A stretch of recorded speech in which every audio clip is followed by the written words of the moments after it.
So a group of Republican House members led by Texas Republican Keith Self introduced a joint resolution to repeal the 17th Amendment. Now, this resolution is also backed by Scott Perry of Pennsylvania. Now, the 17th Amendment was ratified in 1913.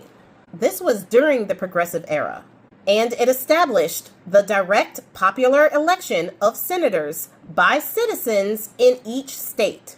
Prior to that, senators were actually chosen by their state legislators. They were chosen and appointed to the Senate, to the U.S. Senate, by the states, by the legislators in the states. But you see the problem here, right? Like, there were so many issues with them choosing the senators this way.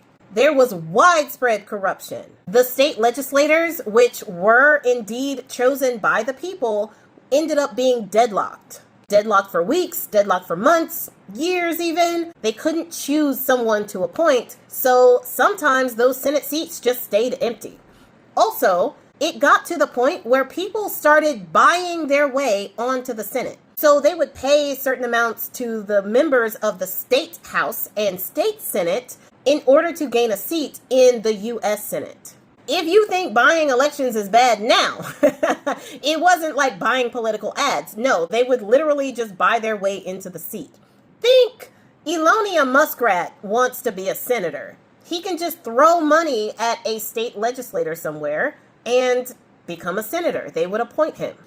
This, of course, gave way less power to the people to actually choose their representatives. This is where the whole republic thing comes in, because people would choose their state and house representatives through an election. But then once that was done, the senators of the U.S. Senate would be chosen by those same state house and senators. But that ripped power away from the people because, once again, all of that corruption. So why would the Republicans in the House want to go back to this time? Why would they want to repeal the 17th Amendment? For one, it is because the Senate can't actually be controlled by the Republicans. They can't gerrymander the Senate. Because the entire state chooses a senator and not just random districts within that state choosing House members, they can't gerrymander that. They can't just move some lines around and make it so that they get the Senate. The Senate is usually more representative about where the whole country stands because it can't be gerrymandered. And the Republicans have now, having literally all branches of government and looking at the state of the country and the world at large, they understand that they are becoming less and less popular en masse. And their answer to being able to retain power is not doing a better job, not actually getting their power on the merits. No, of course not. Their power is retained by taking it from the American people, taking the choice away from the people and becoming more of an authoritarian regime. Now, why would giving the appointment of the Senate back to the states be such a big deal?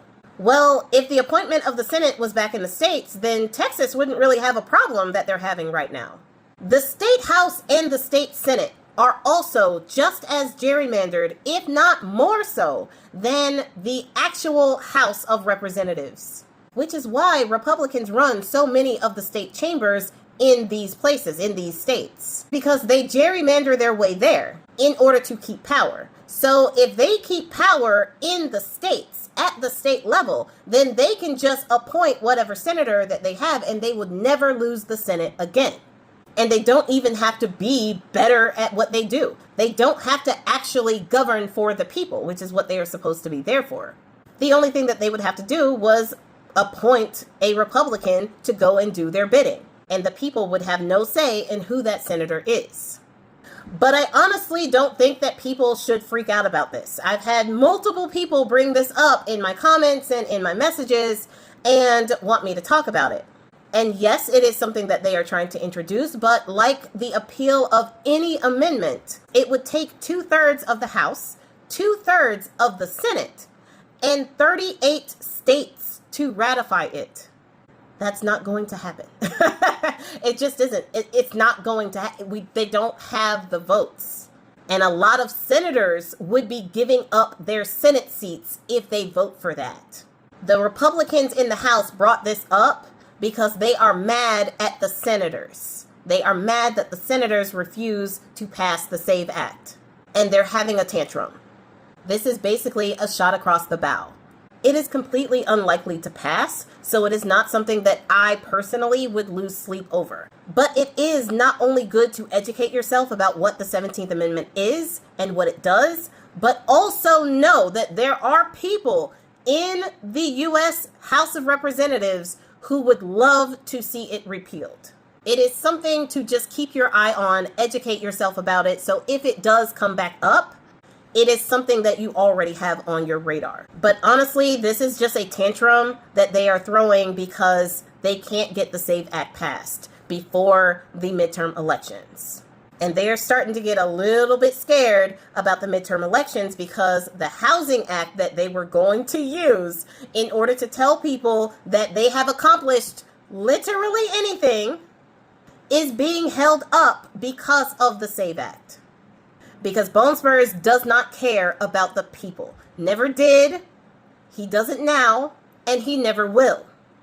For those of you foolish enough to think that he actually cared about anything that happens in this country other than himself and lining his pockets with your tax dollars, you were lied to, and you believed it. So no, I wouldn't lose sleep about this 17th Amendment being repealed, but just know that this is kind of another part of the saga with them infighting about the whole SAVE Act and the Senate not passing that. And because the Senate is not passing it, the Housing Act is not being passed before the election, and the Republicans are afraid, even with all of their gerrymandering, they're afraid of losing both chambers of the House and Senate.